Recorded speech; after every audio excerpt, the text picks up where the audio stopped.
Hello friends, welcome back again in Engineering Notes Sing. Here in this video I am going to explain law of gearing, how it work and how it can be drawn. ठीक है, and how it can be proved. First, what law of gearing says? It says that for a pair of gear to transmit constant angular velocity ratio, the tooth profile of these mating gears must be designed in such a way that the common normal at the point of contact between a pair of teeth must always passes through the pitch point. इसका मतलब ये हुआ कि for a pair of gear, आपने दो gear लिया, उसके teeth को जब आप टच कराओगे, मीन्स मैं जैसे आपको बताऊं, ये एक गियर हो गया, ये वाला दूसरा गियर हो गया, आपने क्या किया, ये दोनों इस गियर के इस टीथ को आप इसमें टच, इसको चेंज मूव करने के लिए ऐसे टच कराओगे, तो ये जो टच हो रहा है ये है पॉइंट ऑफ कांटेक्ट, दो गियर के टीथ का पॉइंट ऑफ कांटेक्ट है ये। ठीक है, इसको यही कह रहा है कि जब वेलोसिटी अगर आपके दोनों गियर में चाहिए, तो जो पॉइंट ऑफ कांटेक्ट है कॉमन नॉर्मल पे, ठीक है, वो between a pair of teeth must always passes through the pitch point, जो गियर का पिच पॉइंट होता है उससे पास होगा। जो पॉइंट ऑफ कांटेक्ट होगा वो गियर के जो पिच सर्किल का पॉइंट होगा, पिच पॉइंट जिसको बोलते हैं, उससे पास होगा। तो आइए सबसे पहले मैं आपको डायग्राम बना के दिखाता हूँ, फिर मैं आपको बताऊंगा ये क्या एक्सप्लेन कर रहा है ये लॉ ऑफ गियरिंग। ओके, काफ़ी कॉम्प्लिकेटेड इसका डायग्राम आपको बुक में मिला होगा या फिर आप कहीं भी देखोगे बहुत कॉम्प्लिकेटेड डायग्राम आपको लग रहा होगा, समझ में नहीं आ रहा होगा आपको कि एक्चुअली ये है क्या। मैं आपको ऐसा तरीका बताऊंगा, बनाते हुए बताऊंगा आपको, कि आपको एक एक चीज़ माइन्यूट पॉइंट तक आपको समझ में आ जाएगा। सबसे पहले मैं आपको एक गियर बना कर दिखाता हूँ। ये एक गियर है, ये हो गया गियर का टिथ।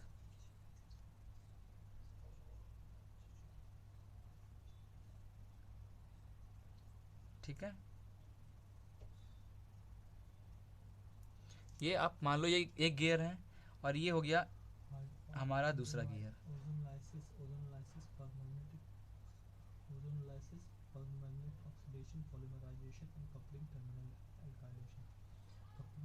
ठीक है, ये दो गियर हो गया। ये गैप दिख रहा है इसको, ये गैप में ये गियर मैट करेगा। दोनों गियर को जब आप मैटिंग करेंगे, एंगुलर वेलोसिटी प्रोवाइड इस गियर से पावर इस गियर में ट्रांसमिट करने के लिए, आप दोनों गियर के टिथ को जब आप टच कराओगे, टच कराने के बाद जब आप टच कराओगे दोनों गियर के, तो ये गियर कुछ ऐसे मीट होगा। ये मान लीजिए इस गियरिंग का टिथ हुआ, और ये हो गया आपका इस गियर का टिथ।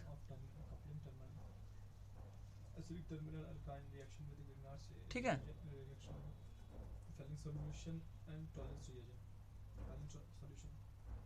ये मैट हुआ।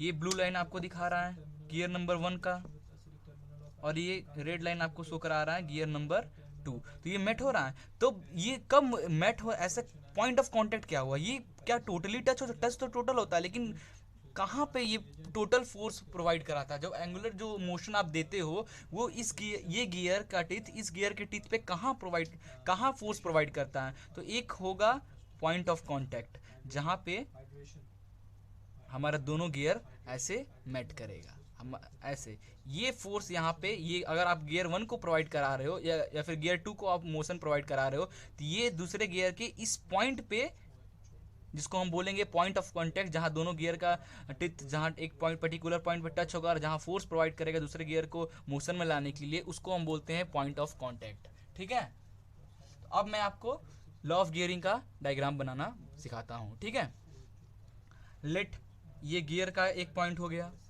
ये ये दूसरे गियर का एक पॉइंट हो गया। ठीक है, दोनों को आप मैच करा दिया। अब ये हो गया, मान लीजिए गियर 1 का, ये मान लीजिए गियर 1 हुआ, ये गियर 2 हुआ। गियर 1 का पिच सर्किल ये हुआ, गियर 2 का पिच सर्किल ये हुआ। और ये जो पॉइंट है इसको हम बोलते हैं दैट इज पिच पॉइंट। ठीक है, इसे क्या बोलते हैं? Pitch point. इतना समझ में आया आपको? अब मैं स्केलिंग के थ्रू इसे बना रहा हूँ, हाथ से भी आप बना सकते हो नॉर्मली, बट मैं स्केल से बना रहा हूँ क्योंकि आपको अच्छे से समझ में आना चाहिए। मैं आपको समझा रहा हूँ इसलिए मैं अच्छे से बताऊँगा। आप एग्ज़ाम में इतना स्केलिंग करने की जरूरत नहीं है, आप डायरेक्ट भी बना सकते हो। ओके, ठीक है, ये हो गया स्केलिंग में। मैंने क्या किया, ये हमारा है गियर 1 का,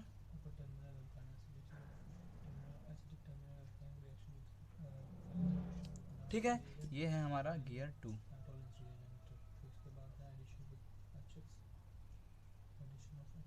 ओके, इतना समझ गया आप? या फिर मैं इसे मानता हूँ गियर 1, ये हमारा गियर 1 है, ये हमारा गियर 2 है, that is O2, it is O1।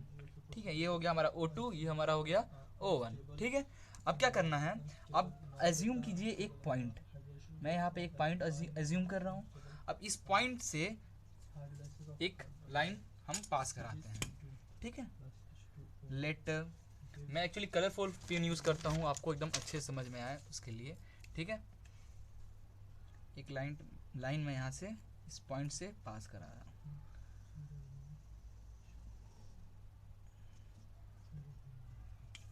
ठीक है। मैंने इस पॉइंट से एक लाइन पास कराया, ठीक है। ये पॉइंट हम बता रहे हैं, ये एज्यूम कीजिए ये पॉइंट आपका जो है ये है पॉइंट ऑफ कांटेक्ट, क्योंकि लॉ ऑफ गियरिंग के डेफिनेशन में ही लिखा है कि जो पॉइंट ऑफ कांटेक्ट है दोनों टीथ का, वो पास कहाँ से हो रहा है, पिच सर्किल के पॉइंट से। ये है पिच सर्किल, ये पिच सर्किल का पॉइंट है, और हम एज्यूम कर रहे हैं ये हमारा पॉइंट ऑफ कांटेक्ट है, ठीक है, गियर का, दोनों गियर के टीथ का। अब हम गियर बना लेते हैं, ठीक है। अब हम टीथ बना लेते हैं,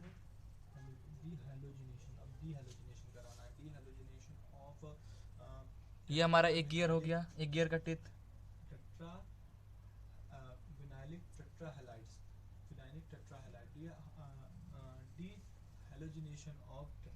ये हमारा दूसरा गियर हो गया, ठीक है। ये दो गियर का पॉइंट ऑफ कांटेक्ट कहाँ है, यहाँ पे है। इतना समझ में आ गया आपको? इस पॉइंट को नेमिंग कर देते हैं हम, दैट इज ये हमारा P था, ये हमारा Q, इसे मैं नेमिंग लास्ट में कर दूंगा। इतना हो गया। ये क्या, ये हमारा क्या है, ये जो ग्रीन लाइन आपको दिख रहा है ये हमारा क्या है, ये ग्रीन लाइन हमारा MN, ये है हमारा आपका कॉमन नॉर्मल, इसे हम बोलते हैं कॉमन नॉर्मल। ये है अपना कॉमन नॉर्मल लाइन। अब एक टेंजेंट ड्रॉ करते हैं, दोनों ये टीथ यहाँ पे मैट हो रहा है, तो हम यहाँ से एक टेंजेंट ड्रॉ कर लेते हैं, ठीक है। हम यहाँ से एक टेंजेंट ड्रॉ कर लेते हैं,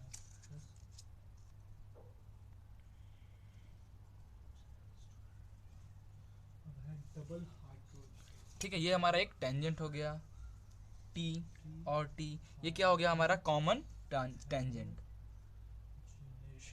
कॉमन टेंजेंट हो गया। इतना समझ में आ गया आपको?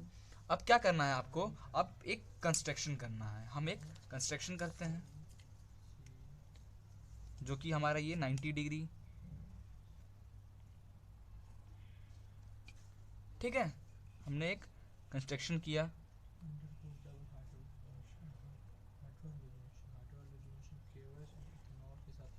जो 90 डिग्री बना रहा है हमारे कॉमन नॉर्मल से, ठीक है। कॉमन नॉर्मल जो ये ग्रीन लाइन है उससे 90 डिग्री ये बना रहा है। इतना समझ में आया? ठीक है, अब समझ में आ रहा है ना, गियर 1, ये गियर 2, ये जो है गियर का टेथ, ये दोनों गियर का पिच सर्किल, और ये है पिच पॉइंट, ये है पॉइंट ऑफ कांटेक्ट। इतना समझ में आया? अब क्या करना है आपको, अब हम नेमिंग कर लेते हैं, ठीक है। नेमिंग कर लेते हैं हम इसे, ये है हमारा पॉइंट P, ठीक है, पॉइंट ऑफ कांटेक्ट। ये है हमारा पॉइंट Q, दैट इज क्या बोलते हैं, ये सॉरी, ये है P point, that is pitch point, Q is a point of contact, N is a common normal, T is a common tangent, okay. And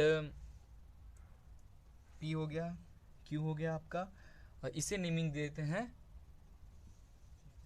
S और L, ठीक है। ये हो गया S पॉइंट, ये हो गया L पॉइंट।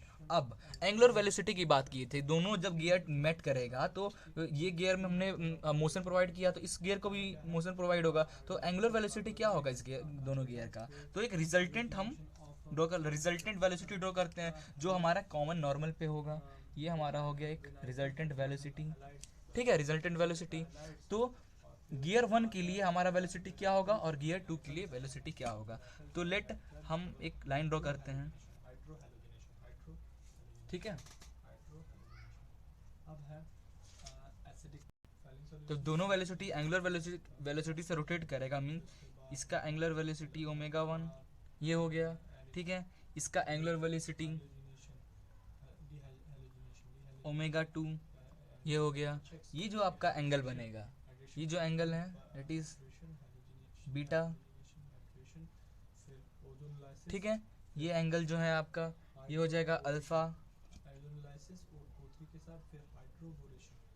क्या हो जाएगा अल्फा एंगल, ठीक है। अब क्या करना है, अब जब इसका ओमेगा 1 एंगुलर वेलोसिटी, तो इसका ये रिजल्टेंट वेलोसिटी है, इसका भी कुछ वेलोसिटी होगा। एट पॉइंट क्यू से हम इसका वेलोसिटी ड्रॉ कर लेते हैं, दैट इज ये हमारा हो गया, क्या हो गया, दैट इज v1। कितना बना रहा है v1 हमारा alpha. Same to same v2 के लिए भी, उसके बाद आता है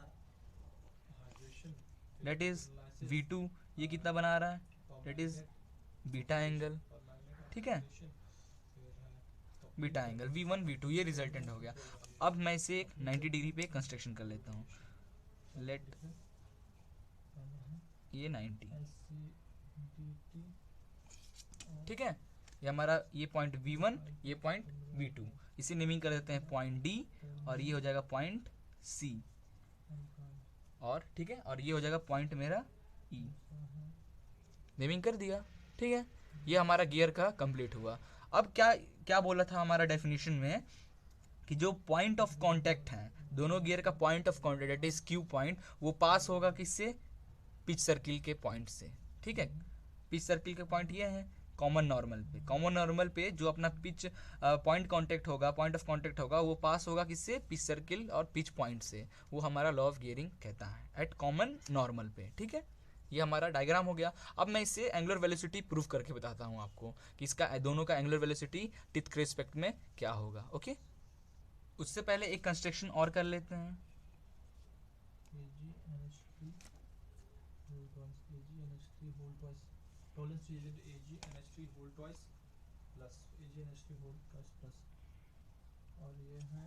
ठीक है। ये एक्स्ट्रा कंस्ट्रक्शन किया है इसको प्रूफ करने के लिए, ओके ओके। क्या है, where T T is the common tangent, ठीक है। ये है टी और ये है T, it is the common tangent. Let v1 and v2 be the velocity of the point q। जो पॉइंट ऑफ कांटेक्ट है दोनों टिथ का q, इसका वेलोसिटी v1 और v2 है, ठीक है, ऑफ गियर 1 और गियर 2 के लिए। If teeth are remain in contact, then the component of these velocities along the common normal mn common normal must be equal to, किसके इक्वल होगा हमारा, कौन इक्वल होगा, ये हमारा velocity 1 v1 cos alpha is equal to v2 cos beta के equal होगा। That is ये v1 cos अल्फा और v2 cos बीटा, ठीक है, होगा हमारा। तो आप cos अल्फा v1 को क्या लिख सकते हो, v1 को आप यहाँ देखो, v1 को आप क्या लिख सकते हो, w1 अपन q1 o1 इंटू क्यू लिख सकते हो इस ट्रायंगल में। तो v1 के लिए क्या हो गया हमारा, omega 1 it is angular velocity into o1 और q, o1 q cos alpha is equal to same v2 के लिए, v2 के लिए क्या लिख सकते हो, O2 और OQ लिख सकते हो, सॉरी O2 बोल रहा हूँ, omega 2 into omega 2 angular velocity of gear 2 into O2Q cos beta लिख सकते हैं, ठीक है, हमने ये लिख लिया। अब क्या करना है, omega 1 into O1Q cos alpha हमारे फिगर में क्या है, आप फिगर देखोगे इसमें cos अल्फा हमारा क्या है, ये अल्फा है, यहाँ एक अल्फा है और एक अल्फा यहाँ है। इन दिस ट्रायंगल, इस ट्रायंगल में जो O1SQ में cos अल्फा क्या हो जाएगा, ये cos अल्फा है, cos अल्फा क्या हो जाएगा, बेस अपन हाइपोटेन्यूज हो जाएगा, that is O1S upon O1Q, O1s upon O1q हो जाएगा। सिमिलरली ओमेगा 2 ऐसे ही रहेगा। कॉस बीटा इस ट्रायंगल में कॉस बीटा क्या हो जाएगा हमारा, that is O2L upon O2P हो जाएगा। हो जाएगा O2L upon O2Q that is base, O2L that is base and OQ is a hypotenuse. तो O2L अपॉन O2Q ये हो गया हमारा। आप देखो इसे O1Q कट गया। सिमिलरली O2Q कट गया। क्या बचा हमारे पास, omega one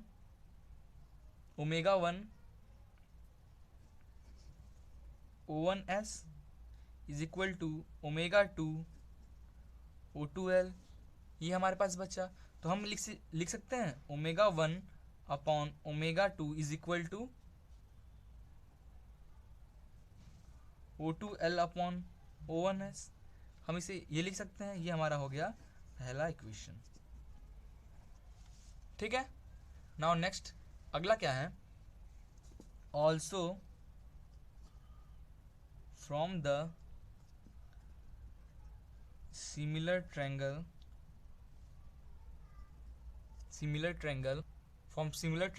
O1SP and O2LP, that is O1SP जहाँ पिच पॉइंट है उसके लिए देखे रहे वो ट्रायंगल, और O2LP उसके लिए दोनों ट्रायंगल सिमिलर है। Therefore O2L upon O1S is equal to O2P upon O1P हो जाएगा। दोनों ट्रायंगल, अगर हमारा ये ट्रायंगल और ये O1PL ट्रायंगल सिमिलर हैं तो हम इसे लिख सकते हैं O2L अपॉन O1S को हम O2P और O1P लिख सकते हैं, इसलिए मैंने ये लिख लिया। ठीक है, ये हमारा हो गया इक्वेशन 2। ठीक है, कॉम्बाइनिंग इक्वेशन 1 and 2, दोनों इक्वेशन को आप कंबाइन कर दीजिए। जब आप दोनों इक्वेशन में कंबाइन करेंगे तो आपका वैल्यू आएगा omega 1 upon omega 2 is equal to O2L upon O1S is equal to O2P upon O1P आएगा। ये हमारा हो गया, यही हमारा लॉ ऑफ गियरिंग कह रहा है। ठीक है, डायग्राम समझ में आ गया आपको? लॉ ऑफ गियरिंग यही हमारा कह रहा है। क्या है डेफिनेशन लॉ ऑफ गियरिंग का? For a pair of gear to transmit constant angular velocity ratio the tooth profile of this mating gear must be designed in such a way that the common normal at the point of contact between a pair of teeth must always passes through the pitch point।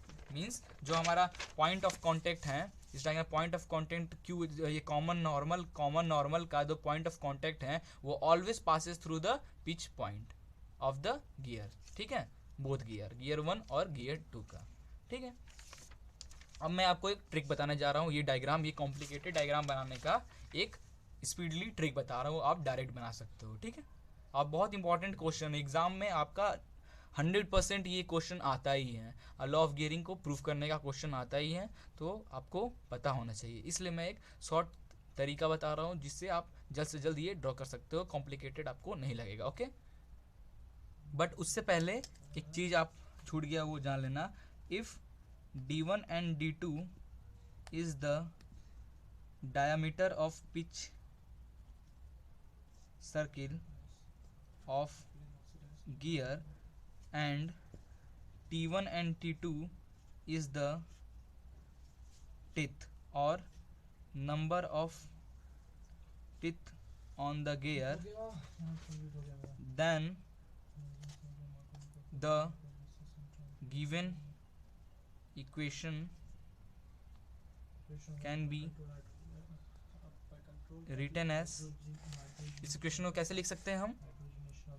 Omega 1 upon omega 2 is equal to O2 upon P upon O1 upon P is equal to D2 upon D1 is equal to T2 upon T1 in terms of diameter, pitch circle का diameter और आपका teeth, number of teeth. तो speedily draw कैसे करें? Late ये gear number 1 gear number 1 का ये fix point, gear number 2 का ये फिक्स पॉइंट, दोनों को एक दूसरे से ज्वाइन कर दें एट मिड पॉइंट। ये दोनों के मिड पॉइंट पे ये क्या है हमारा पिच सर्किल हो गया। नाउ एक पॉइंट एज्यूम कीजिए जहाँ पे पॉइंट ऑफ दोनों टिथ का पॉइंट ऑफ कांटेक्ट होगा, वहां से एक लाइन ड्रॉ कर लीजिए आप।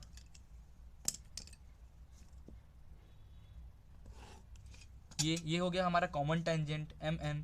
ये क्या हो गया? कॉमन टेंजेंट हो गया। अब क्या करना है, ये गियर यहाँ पे पॉइंट ऑफ कांटेक्ट हो रहा है, ये गियर हो गया।